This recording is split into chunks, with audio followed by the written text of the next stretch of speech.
Welcome to Inspire Campfire, a podcast where ordinary people tell their stories of extraordinary adventure. These are campfire stories meant to inspire the rest of us to light the fire within, get outside, follow our dreams, and return to tell our own stories. Ready? Let's strike the match.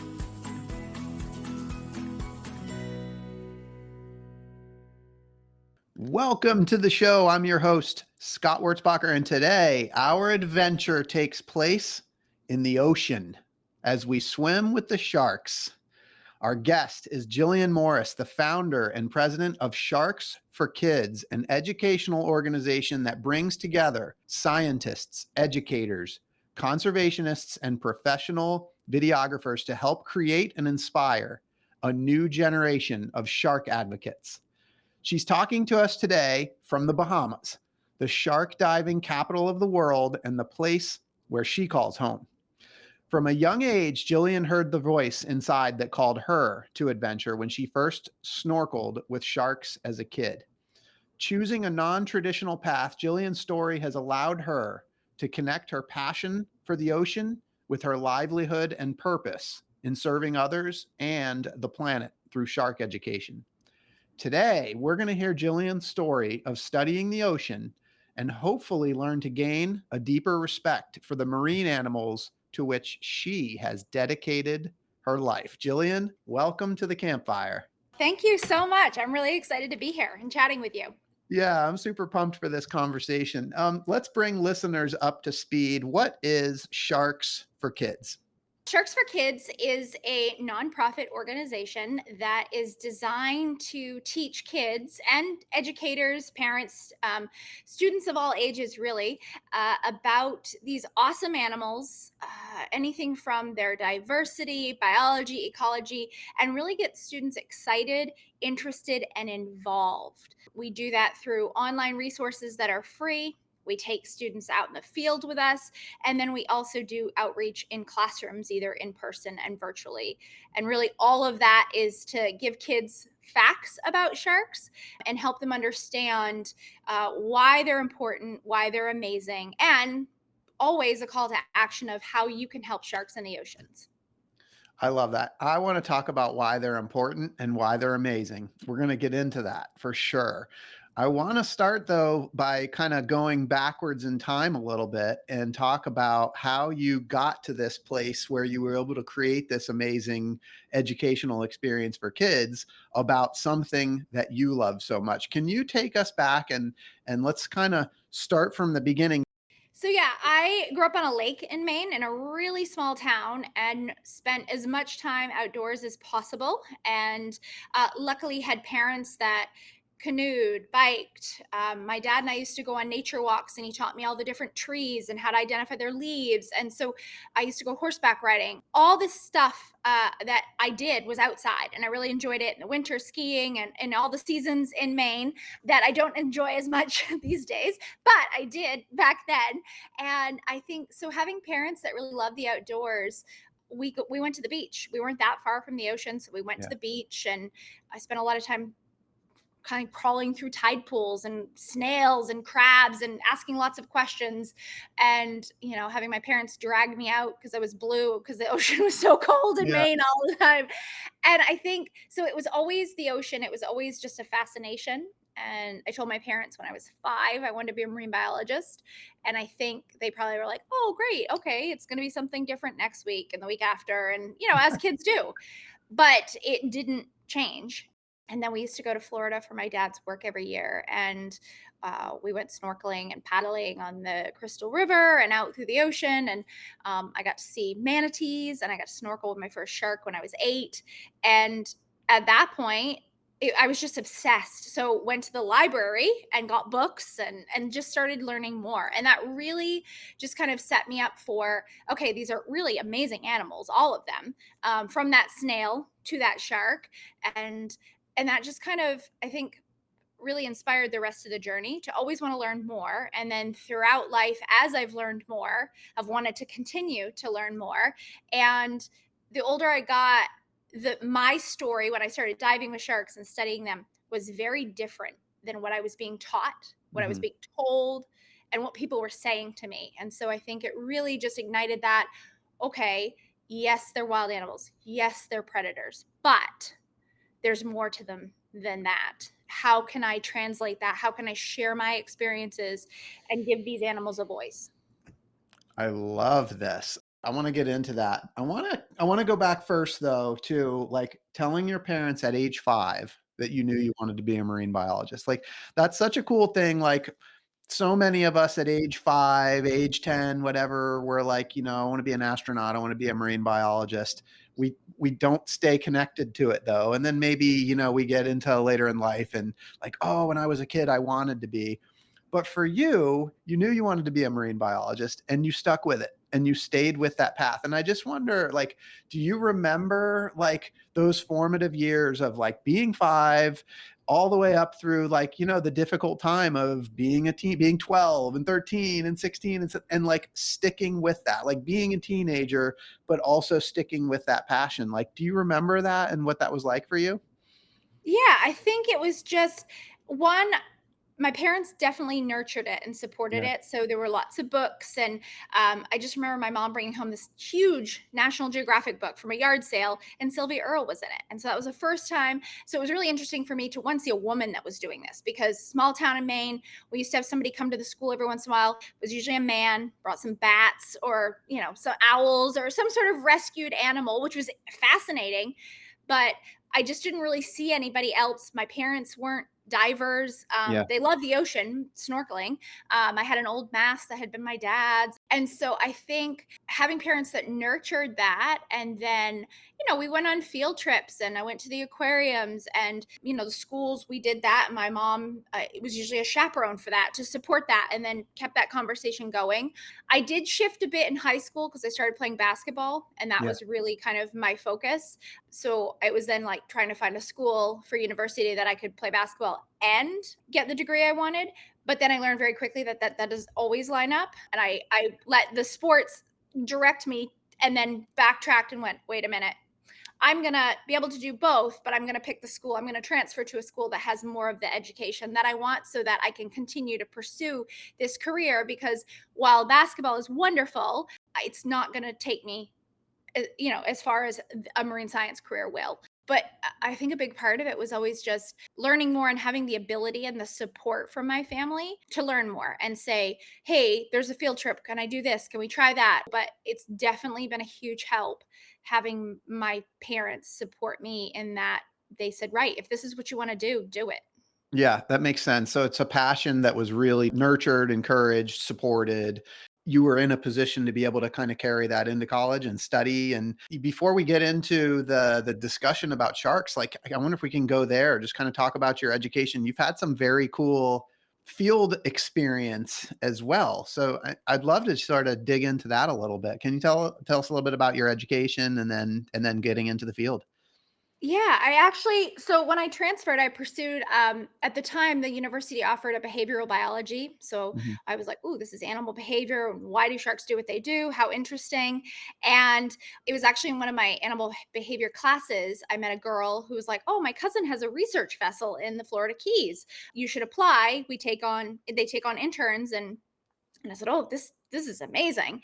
And so because I realized very early on that there weren't a lot of obvious internships at that stage and opportunities, but you needed them because marine science, when your parents, and my parents did say this, you're probably not, are you going to be able to get a job? Are you going to make any money? Because that is also very true. It's very, very competitive because there are so many people that want to have that job, right? And then less follow through with it, but still, you walk out and you're ready to save the world and save the oceans, and then you go, "Oh, what am I?" It's not maybe as clear cut as some other career options. And so, yeah, I realized very quickly that those opportunities and anything I could do to go work on a boat, learn to dive. I worked at a seal rehabilitation center. I wanted nothing to do with seals, but it was there, and I learned vet tech skills. I learned all that stuff. So I do tell people, especially when they're asking, how do I get into this field? Yeah. Be open to trying things because you might surprise yourself but you also might just learn something you definitely don't want to do. And that is also very valuable. Like 100%, I never want to work with SEALs. I don't. Like, they're fine. I know that, like, they have an important place, but yeah, that was not for me. But that's a valuable thing. And so, yeah, so I pursued that, studied marine science as well, and then immediately went into the field. Immediately got a job working on a boat, and that's really where I honed a lot of my skills as far as the science aspect, the research aspect, diving, underwater photography. I was really lucky because the boat allowed for all of that to be possible and encouraged and didn't say, "Oh, you're a woman, that we're going to have the guys on the boat do that." So I was very lucky in that sense that the captain owner was very supportive of, you want to learn to change the oil on a boat, go for it. Like, whatever you want to try and so it was very supportive of, I was trying to build skills, and yeah, and wasn't being told by him that I couldn't do it because I was a woman. Other people definitely do that and did that, but it was a good place. And honestly, that just kind of, one thing led to another, and just sort of collected all these experiences and skills, which Yeah. helped me kind of land where I am now. And I'm curious, like, did you ever feel like, you're headed down this sort of, I mean, I'm calling it a non-traditional path, right? But I'm curious if you ever felt like you were being pulled back to a traditional path, or if you were focused on the goal and you were always headed that way, or did you ever feel like you were being pulled back? Did you ever feel that pressure? I'm sure, like, some of my family, luckily not my parents, but there's probably still some of my family that doesn't completely understand what I do to this day. And yes, of course, there was probably more societal pressure too. Like, I've had people say, "When are you going to get a real job? When are you going to settle Yeah. down and do Yeah. this?" And I'm thinking, well, I'm successful by my definition. Yeah. I'm happy. I'm doing what I love. I get to, I can support myself and my family doing something I love, which is also helping the planet.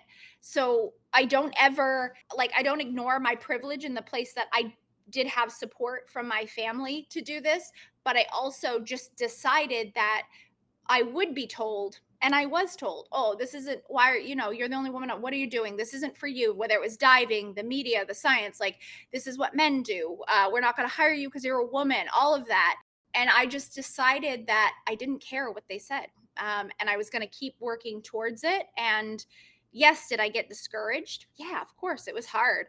Some days a lot harder than others. I mean, I definitely had days where I was on a boat and went and just cried because I was just like, this isn't worth it. Like, being treated like this stress.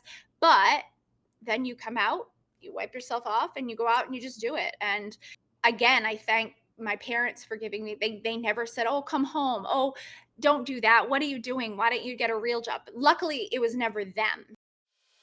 Hey everyone, it's Scott here. This podcast is a passion project for me because I absolutely love adventure. And it's thanks to the effort of my residential real estate team here in Charlotte, North Carolina, that many of you know as the W Realty Group, that this podcast gets funded. This awesome group of people have unmatched levels of competence and caring for our clients.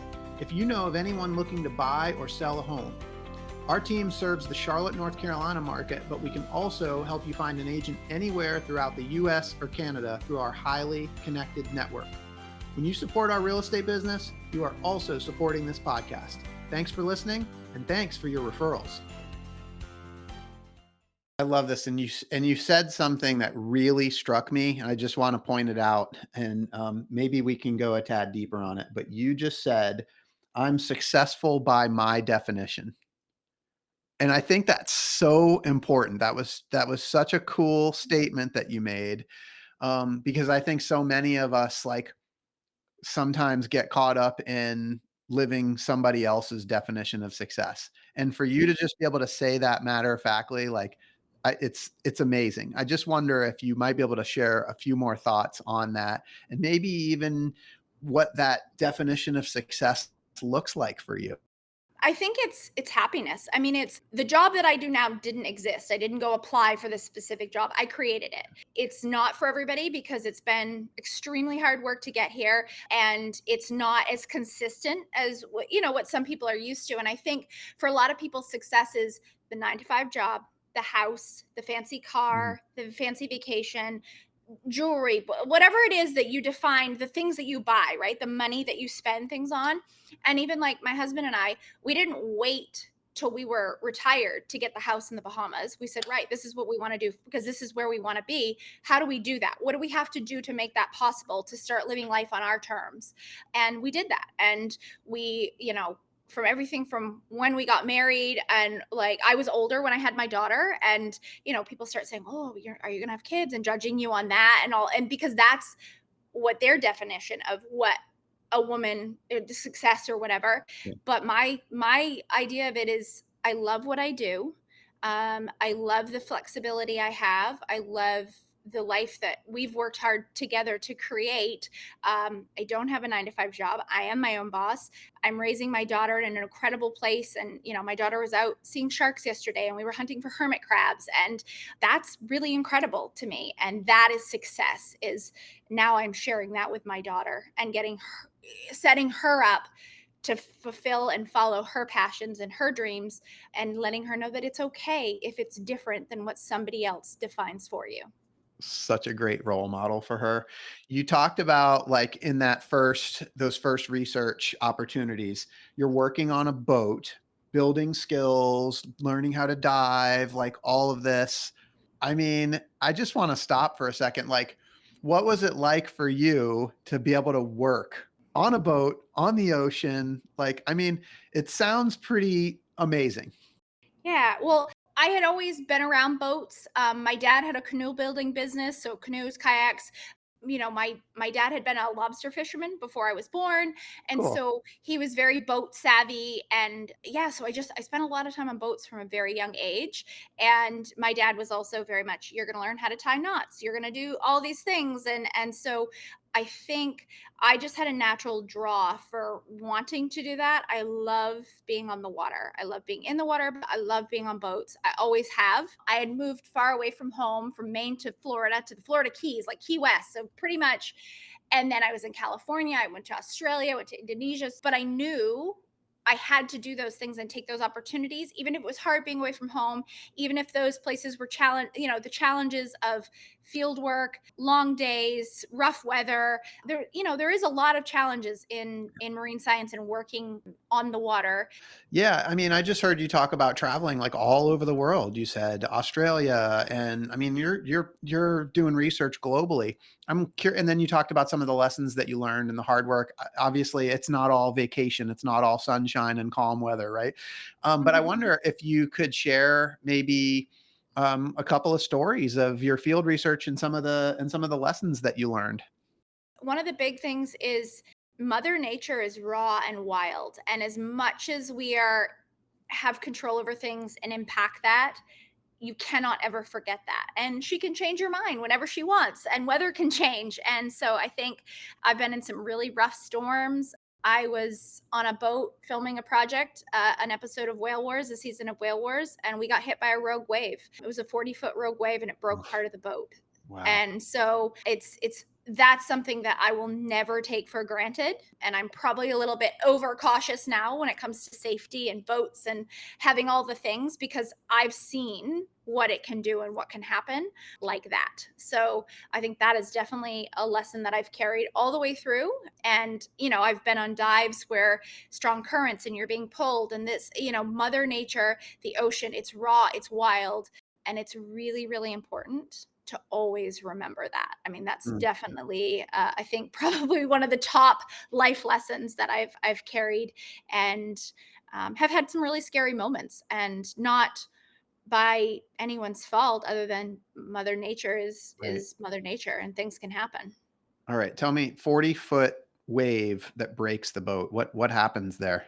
We were on a trimaran, fiberglass trimaran, as a Okay. scout boat, Yeah. and we were down further than we should have been in that weather, and it broke the side of the pontoon. Luckily, the crew actually ratcheted it, filled it with lift bags, kept it upright enough so that we could have another boat get to us, and we kind of limped to them. It was 22 hours before we had any help, and we spent Wow. all that time in survival suits, ready to go in the water. And we were down off Antarctica, so not right super close, but close enough. And so, yeah, and just knowing there's nothing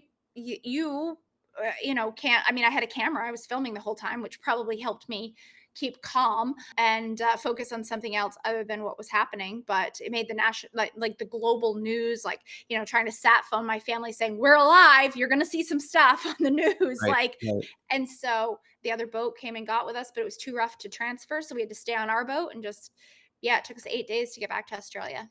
What was the experience like for you? I mean, that 22 hours, what was that like for you? I mean, viscerally. Probably, some of the worst moments of my life, I would say, definitely.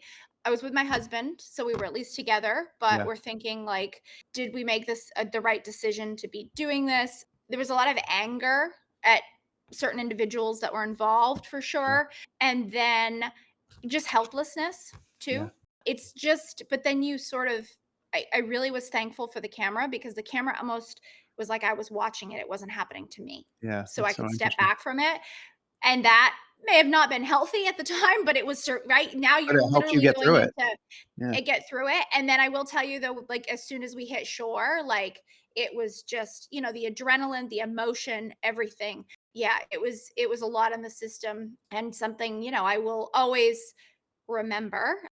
They did show it on the show. I've watched it once. I won't watch it again. I don't want to see it. And my parents couldn't watch it. My husband's parents couldn't watch it. They didn't want to see. And I Yeah. don't blame them. People ask about it and I do talk about it. Like I'm not but for a long time I didn't talk about it.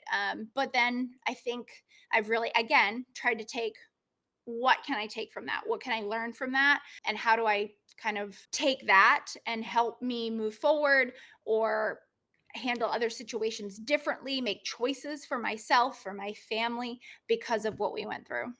I usually save the advice for the end of the episode, but I'm curious just because that seems like that was such an impactful experience that you went through. Like, is there any particular advice that you would share with listeners with regards to that specific experience? Like what you took away from that and sort of what your learning was? Own your feelings and don't compare yourself to how someone else dealt with it and experienced it That's because I saw even with my husband how he handled it after was very different. He'd spent a lot of time working off Antarctica and on boats and yeah. I think he was far more comfortable with what had happened than I was. And so I think is just own it because even though you're in the exact same situation, how you perceive it, how you experience it can be entirely different.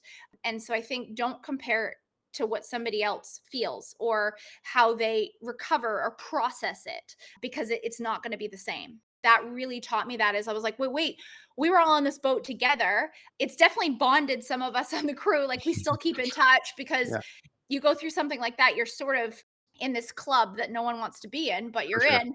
Yeah, so I think it's just that it's your own journey for processing it and dealing with it and kind of coming out of it. And so don't compare yourself to somebody else. And I did. And then I was hard on myself, and that doesn't help. So you really Yeah. just have to kind of own it and say, right, this is how I'm dealing with it. Like Yeah. whatever that looks like to get through it. Yeah, that's great advice.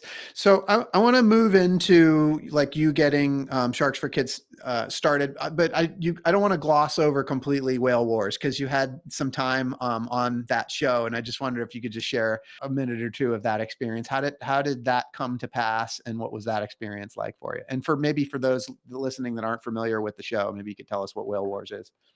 Yeah, so Whale Wars was a show on Animal Planet that followed Sea Shepherd, which is an organization that is animal rights Hmm. activists and really Hmm. get on the front lines. They just want to be out there and take direct action to stop things, kind of acts that are devastating to animals and nature. And Whale Wars documented that because they go down and follow boats that are whaling off Antarctica and down in that area, and it follows their journey. And so we were a camera crew. And as a camera crew, you live on the boats, you're part of the crew, the community, and you're not separated.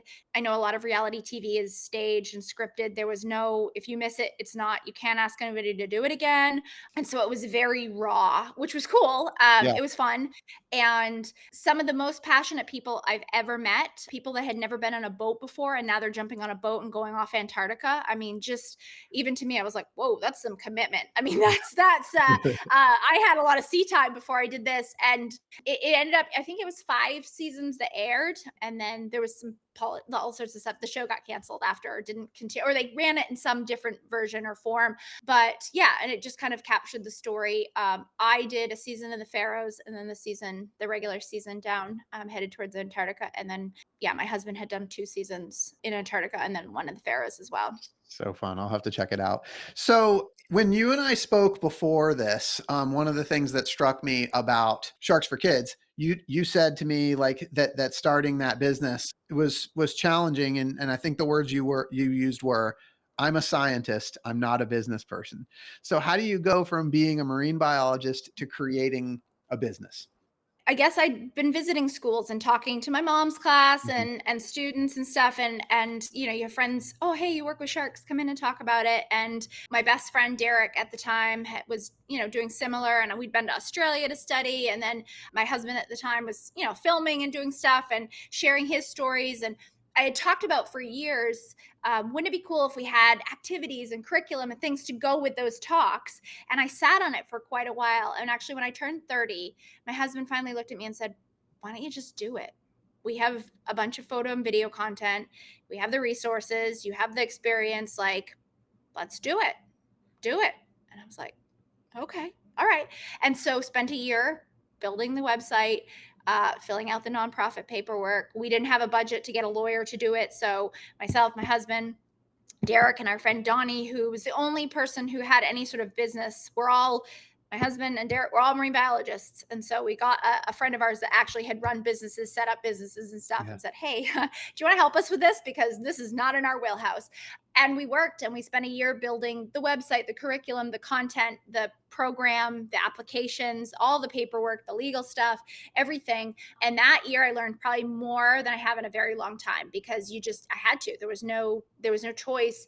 And every year I learned more and more, because you wear a lot of hats as a small business, because I don't have a person that does this and this and this and this and this. And I think when people are surprised when they email that it's me answering the emails, and they'll be like, oh, I need to know how to get in touch with Jillian. And it's like, it's me. I'm here. You got me. I'm ready. Yeah. It's just been a lot of skills, that it's exciting. I love that I'm learning new stuff all the time, but definitely stuff I had never expected to learn or planned on spending time on. But you do it because it makes all the fun, amazing, interesting, out in the field, out in classrooms, creating content. Is like, I love creating the lessons and Yeah. the activities and things like that, and working from that and scheduling school visits and all that. I love that. But there's a lot of behind the scenes, a lot of admin work Right. that has to happen to make the fun, cool stuff happen. Right. And you talked about there was sort of a decision point where your husband was like, you have the content, you have the experience, like, let's do it. But I think in that, what I heard was there's sort of this like deciding period, right? Where it's kind of like, should we, shouldn't we? And I'm just curious, like, if there was, external and internal motivators that were putting you in this place where you felt like you needed to make a decision. Well, I think it was a lot of questions of, this is so not anything I had ever expected I would do. I don't know how to do it. I know I want to do this thing. I think it would be amazing. I think it's important. I don't see another thing that's just like this. Okay. And so there was just a lot of unknowns. There was a lot of, how am I going to make this work? How am I going to balance this, but also working so that I can do this, but knowing that this isn't going to pay the bills to start, Yeah. right? This is going to be a passion project. Maybe questioning myself, like, can I do this? Is this something, do I have enough of the skills, the ability, to do this? And so I think I just kept talking about it so much. Maybe I was talking myself out of it. Maybe I was talking myself into it. There was probably days it was both. And finally, I think honestly, he was probably just sick of hearing me talk about it. So, right, if we just did it, then I wouldn't have to be like, oh, wouldn't it be amazing if we did this? Wouldn't it be amazing? I really think this is my calling. I really think I should do this.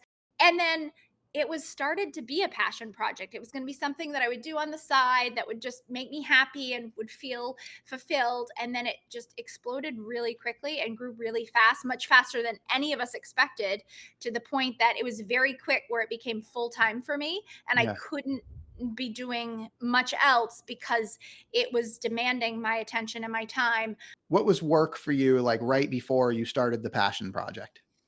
Right before the passion project, I was doing a lot of film work. Uh-huh. So it was actually right after the whale wars. Yeah, so it was right after that had happened. So I'd been, for the 2 years before, I'd been traveling around the world filming, Mhm. doing some research, being on shows, doing research, filming, doing a lot of dive stuff. Is still leading some dive trips, like some shark diving trips. Just kind of, yeah, for 2 years had been pretty much living out of my suitcase, just working Yeah. all over the world and just living the life that I had been able to create and loving that. And then I think probably part of me was like ready to have a sort of a space, a base, Yeah. something that was my own.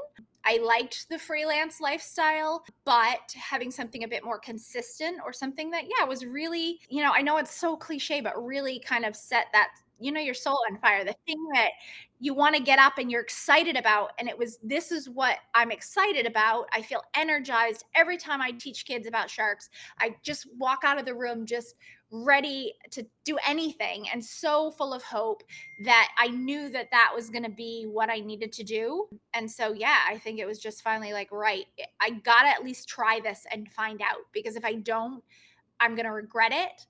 I'm probably going to drive my husband and my family crazy. So I'm going to give it a go, Yeah. because at least then I'll know, right? Maybe it doesn't work. Maybe it Right. was not for me, but at least I would know. Yeah, it sounds like you had the option to sort of keep doing what you were doing, but you just I love that you said I felt like my soul was on fire. I love that. That's a great phrase.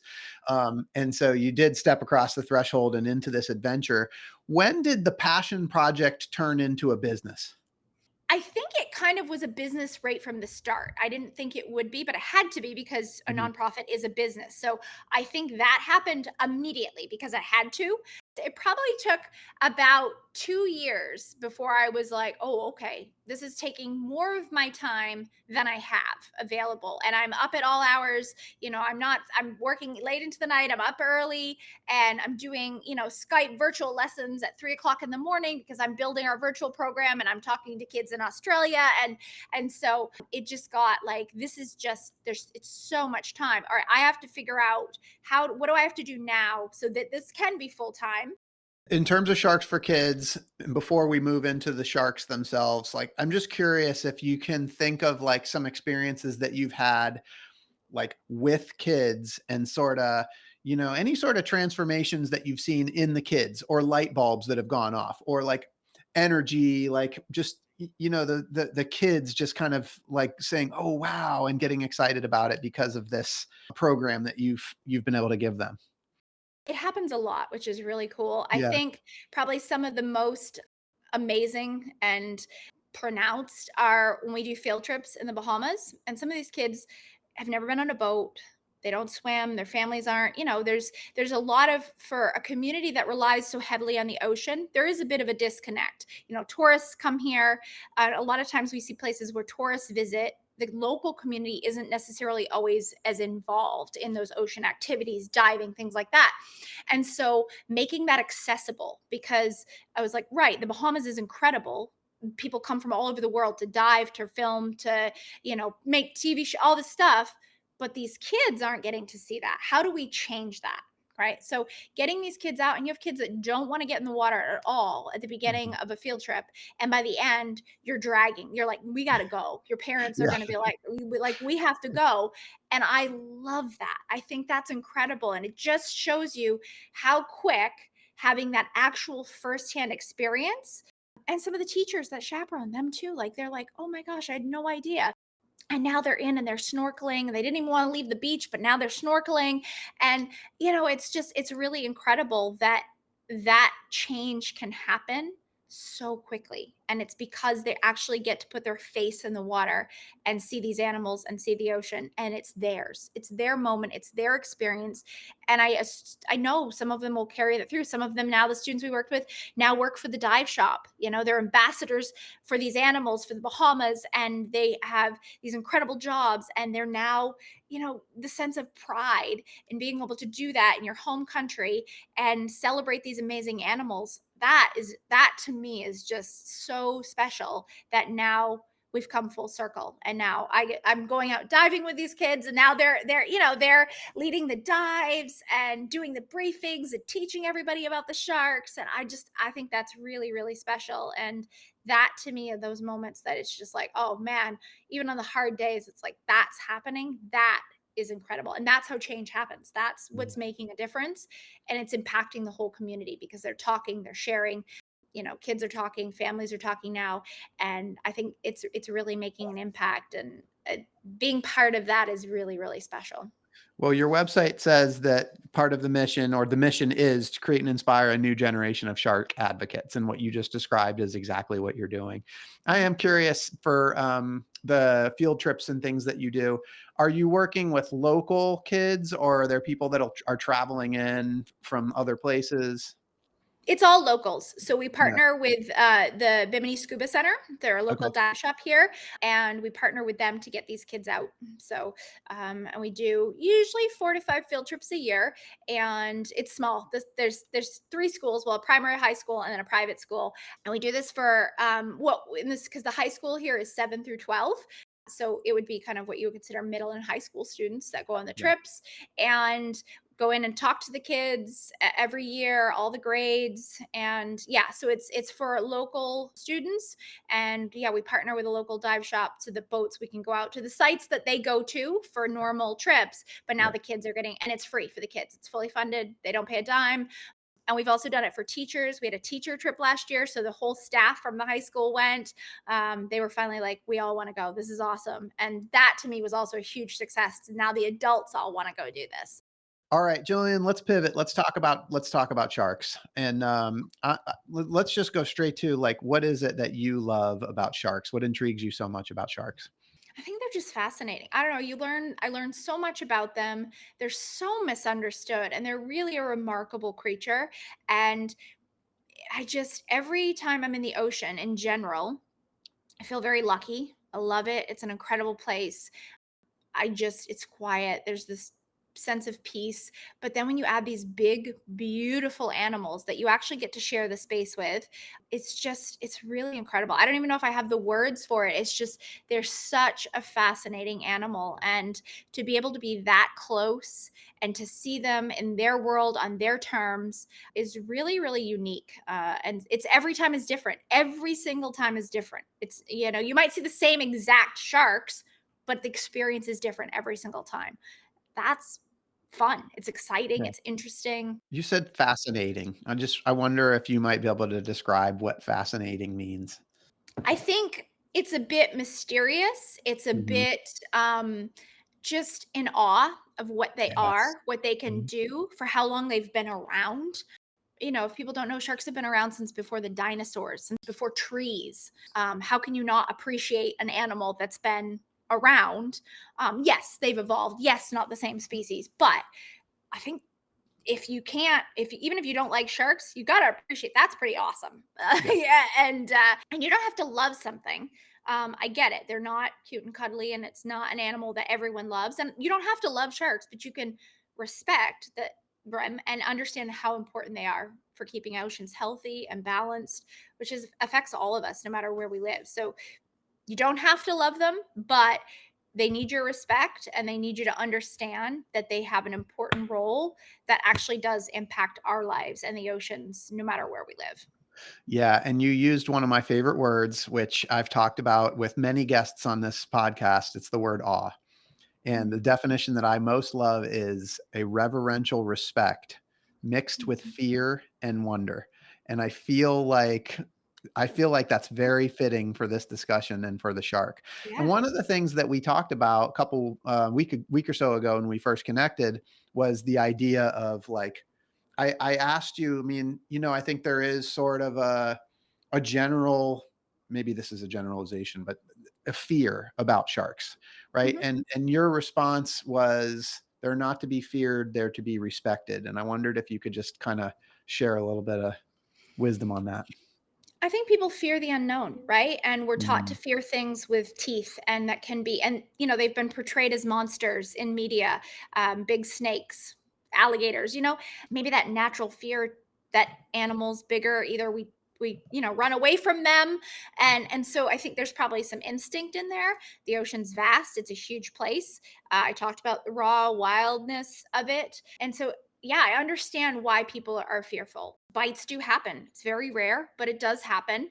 And so it's very easy to fear something you don't really understand or that is a large animal. I mean, not all of them are large. Very few of them are actually large animals, but the ones that people fear are the big ones. They're not fearing the pocket shark that's this big. They're fearing the great whites, the tiger sharks, the bull sharks. But then that fear is sort of like it's magnified because the media, the horror monster, man eater, killer, all the stuff that the movies, different media spins on it. And so, yeah, I think it's kind of played into our own natural fears. But for me, is you can be afraid of something, not love it, but still respect it and respect its place. So the other thing we talked about was that sharks are intelligent animals, and I wonder if you could talk a little bit about that. Yeah, they are. I think people think they're these mindless eating machines, but they're not. They have favorite foods. They're designed to eat specific foods. And some of them have complex social structures. They can learn from each other. There's been experiments done where sharks push buttons, open boxes, swim through mazes. Most aquariums, if people have been, sharks will have to touch a certain target to get fed. So they have to understand what that means, just like you'd teach your dog to sit at home, right? So, yeah, I think they're far more intelligent than people give them credit for. Yeah, and you've talked about experiences that you've had where sharks are actually looking you in the eye. Yeah, there's certain species, tiger sharks for one, that will make eye contact. And it's just I don't know what else to compare it to because here's a 10, 12-foot animal. It's a wild animal and it looks at you. And that I imagine people might have it. I've never been on a safari, but if you're out and you see a lion and it looks at you, such a big, powerful predator, powerful animal that just looks at you, and there's a connection there. It might just be for a second, but it's two living beings that are connected for just a second. And to have that with a wild animal is not like anything else you can experience in this world. It's not. And yeah, I think that is why the fascination, why I think they're remarkable, is those are those moments that are really, really precious. They Yeah. don't always happen, but when they do, it's just like, wow. Okay. So and what I want to kind of finish with is you said when we first spoke that the ocean is your church.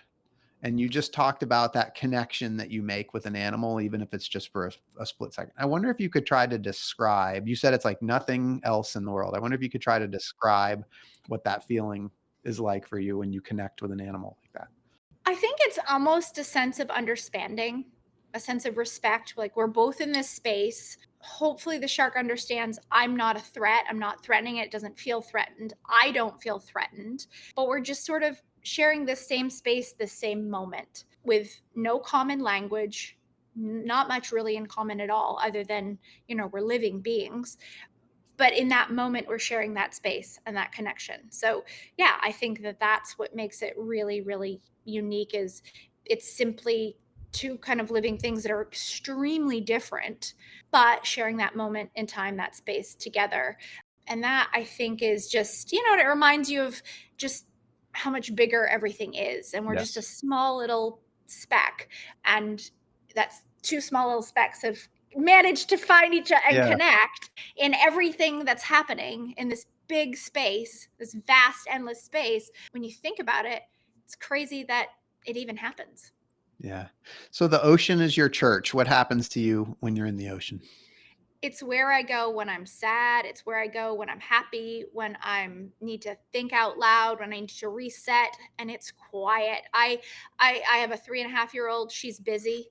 I have a lot of things in my day that are busy, and emails and the phone and all the things. And the ocean is quiet, and it's where I always reset. I've always found that it's just, there's no expectations, there's no demands.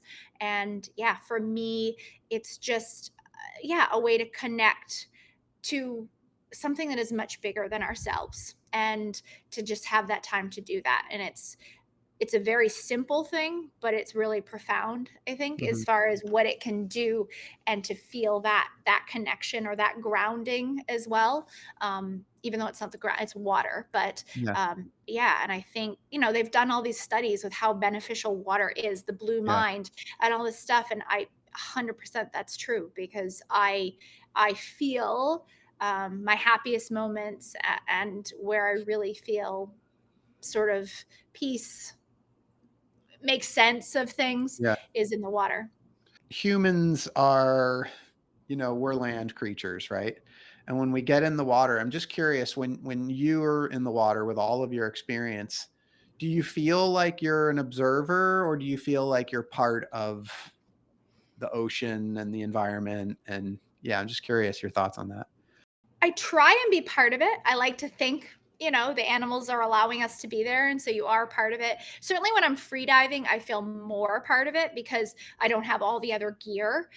Scuba, sometimes you're a little bit loud, there's a lot going on, but Yeah. you're still part of it, right? You might be not fully sort of a natural part of it, but you're still part of it. So I think it's a bit of both. I think you're observing, but because you're in it, it's observing in a different manner. Like, it doesn't have that glass window, or Mm. you're not in a viewing, like, I think of like an aquarium. It's the aquarium, but you're in the aquarium. You're in Right. that space, rather than back and taking it all in from a distance. You're observing it, but you're in it as Yeah. that's happening. And so that's a really different experience than if you were just watching from the other side of the glass.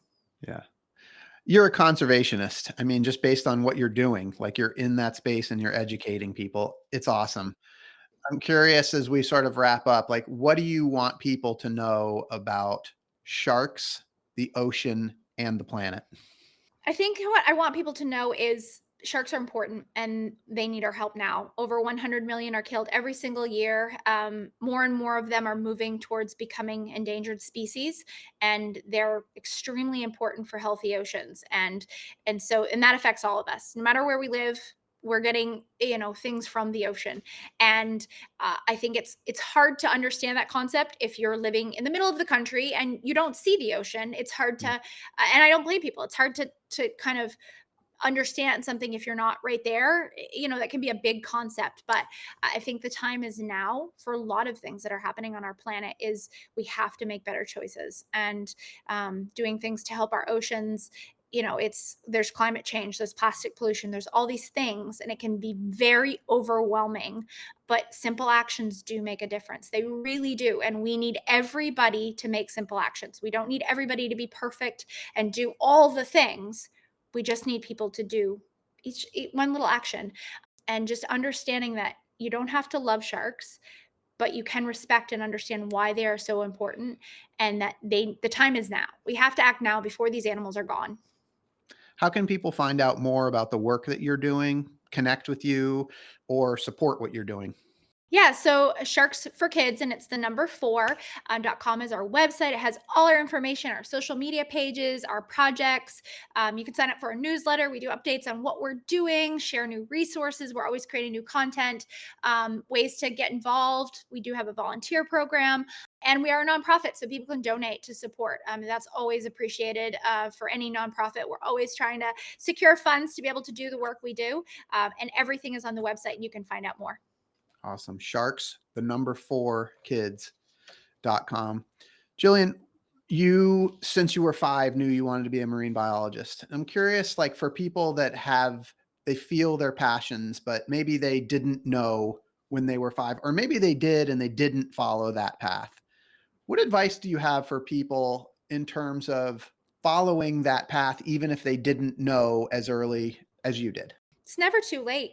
It really isn't. And I speak about my mom who in her, I want to say mid 40s, went back to school, got her master's, and became a science teacher. Mm, And it was her calling, and it was what she was meant to do. And so I saw a woman, a significant role model in my life, do that. And so I've always said to people, it's never too late. And now the world has changed. There's like online courses. There's so much, there's access to things now that it's made it so that anybody, there's free online courses. Obviously, then there's programs you pay for. But if you're passionate about something and interested in it, I just genuinely believe it's not too late. You don't have to stay set into something if it isn't. Yes. And I say that from a place of privilege. Like I made a choice, I had support, I yeah, understand that. Having that community with me was a huge help. I understand that. But and not everyone has that. But I do believe there are ways and people can find mentors, find your community, because there are people who want to see you succeed and want to help you find that. And they're out there, they exist. I mean, I love the mentorship I get to do now. It's amazing. I think it's so cool. I had a conversation with a woman this morning who was talking with nonprofit struggles and all this stuff. And it's just like, I love that. I think it's a really cool place to, I remember the people that were helping me. And so to now come back and say, right, what can I do? Like, let's talk about it. And I think that's really amazing. yeah. So find your community. There are people that want you to succeed. It's not going to be easy, easier for some people than others, certainly, but it doesn't mean it's impossible. And yeah, I think it's worth it to find that success as defined by what you want it to be. Love that. And the impact you're having is amazing. And at some point, you're going to be on the other side of the camera because Hollywood's going to want to make a movie about your life at some point. When they do We'll this see. story about the 5-year-old that wants to be a marine biologist all the way to through whale wars and traveling the world and studying the ocean and sharks, I want to know who's going to be the Hollywood actress that's going to play you in this awesome movie. This is going to sound really strange because she's not an actress, but I'm hoping that she would step away from the musician role as many musicians step into the acting roles. It's Pink, the musician Pink. Yeah, that's I think awesome. one, obviously the short blonde hair, but it's not that. It's just she is so fiercely herself, and she's such the mom. Her kids are along with her. She's Yeah, doing all this stuff. Also, like the stunts she does in her shows, like she could do the in water stuff, I would yeah. assume. And I just think she's just tremendous in what she does and what she's done. And she's just, yeah, she doesn't care what people think, and we need more of that. Great, great one. Okay, and what's the movie going to be called? It would probably be The Shark Life or Shark Girl, something along those lines, I think. Well, if Pink is Pink's the star, it's like the Shark Life starring Pink. Like I'm going to see that movie. It's going to be amazing. Well, this has been so much fun. Thank you so much for spending some time with me today, Jillian. And for those listening, I hope you've been inspired today as much as I have. I hope Jillian's story has encouraged you to listen to the voice inside that calls you to adventure, because we want to hear your story next. If you have a story to tell or just need a nudge to create one, please send me an email. We'd also appreciate it if you'd help us spread the word by leaving a review and sharing or tagging Inspire Campfire in your social media. And until next time, I want to encourage you to get outside. Thank you for listening. Jillian, thank you so much for being here. Yeah, thank you so much for having me.